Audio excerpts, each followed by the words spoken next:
তেহরানের ক্ষমতার কেন্দ্রবিন্দুতে গত কয়েক দশকে এমন ধস আর দেখা যায়নি।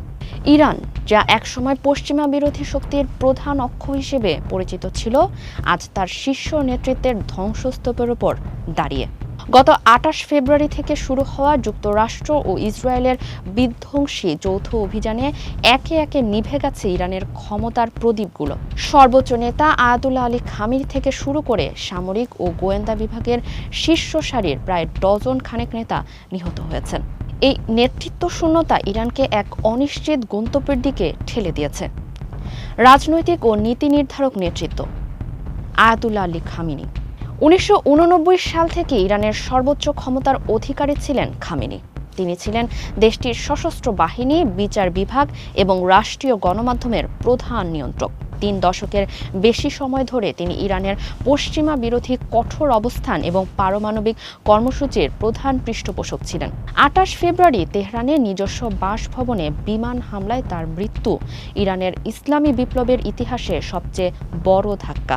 আলী লারিজানি, নিরাপত্তা প্রধান, সাবেক পার্লামেন্ট স্পিকার এবং সুপ্রিম ন্যাশনাল সিকিউরিটি কাউন্সিলের সচিব, লারিজানি ছিলেন ইরানের একজন ঝানু নীতি নির্ধারক। ১৭ মার্চ পারদিস এলাকায় হামলায় তিনি সপরিবারে নিহত হন। খামেনির অত্যন্ত আস্থাভাজন লারিজানি ইরানের বৈদেশিক নীতি এবং নিরাপত্তা কৌশলের প্রধান কারিগরদের একজন হিসেবে বিবেচিত হতেন।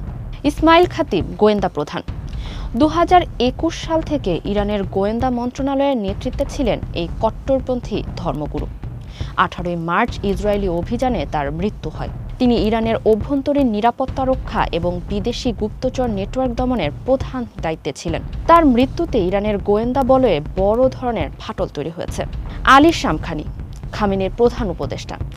শামখানি ছিলেন ইরানের স্ট্র্যাটেজিক ব্রেন বা কৌশলগত মস্তিষ্ক।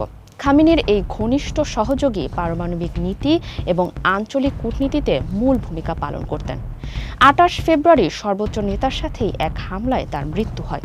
সামরিক কমান্ডের শীর্ষ জেনারেলরা: মোহাম্মদ বাকপুর, আইআরজিসির প্রধান। ইসলামিক রেভলিউশনারি গার্ড কর্পসের গ্রাউন্ড ফোর্সের কমান্ডার হিসেবে বাকপুর ছিলেন ইরানের সবচেয়ে শক্তিশালী সামরিক ব্যক্তি। সিরিয়া ও ইরাকে প্রক্সি যুদ্ধের প্রধান সমন্বয়ক ছিলেন তিনি। ২৮ ফেব্রুয়ারি তেহরানে হামলায় তার মৃত্যু ইরানের সামরিক শক্তির মেরুদণ্ড ভেঙে দিয়েছে। আজিজ নাসিরজাদে, প্রতিরক্ষা মন্ত্রী। বিমান বাহিনীর সাবেক এই কমান্ডার বর্তমান প্রতিরক্ষা মন্ত্রী হিসেবে দায়িত্ব পালন করছিলেন। ইরানের ড্রোন ও মিসাইল প্রযুক্তির আধুনিকায়নে তার ভূমিকা ছিল অপরিসীম। ২৮ ফেব্রুয়ারির হামলায় তিনিও প্রাণ হারান। আব্দুল রহিম মুসাফি, সশস্ত্র বাহিনীর চিফ অব স্টাফ। ইরানের নিয়মিত সামরিক বাহিনীর প্রধান সমন্বয়কারী ছিলেন মুসাফি। নিয়মিত সেনাবাহিনী এবং রেভলিউশনারি গার্ডের মধ্যে ভারসাম্য বজায় রাখা এবং সামগ্রিক প্রতিরক্ষা কৌশলে তিনি ছিলেন অপরিহার্য। তেহরানে ঊর্ধ্বতন নেতাদের এক বৈঠকের সময় তিনি নিহত হন। গোলাম রেজা সোলাইমানি, বাসিস কমান্ডার। ইরানের প্রভাবশালী আধা সামরিক বাহিনী বাসিজের প্রধান হিসেবে তিনি অভ্যন্তরীণ নিরাপত্তা ও শাসনতান্ত্রিক কর্তৃত্ব অটুট রাখার দায়িত্বে ছিলেন। মঙ্গলবার ১৭ মার্চ এক হামলায় তার মৃত্যু নিশ্চিত করা হয়েছে। বর্তমানে ইরানের ক্ষমতা কার হাতে ন্যস্ত হবে তা নিয়ে রয়েছে ধোঁয়াশা।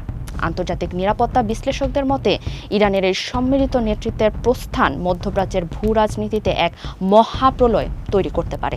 দীর্ঘ সময় ধরে ক্ষমতা কুক্ষিগত করে রাখা এই নেতাদের বিকল্প খুঁজে পাওয়া তেহরানের জন্য এখন হিমালয় সম চ্যালেঞ্জ।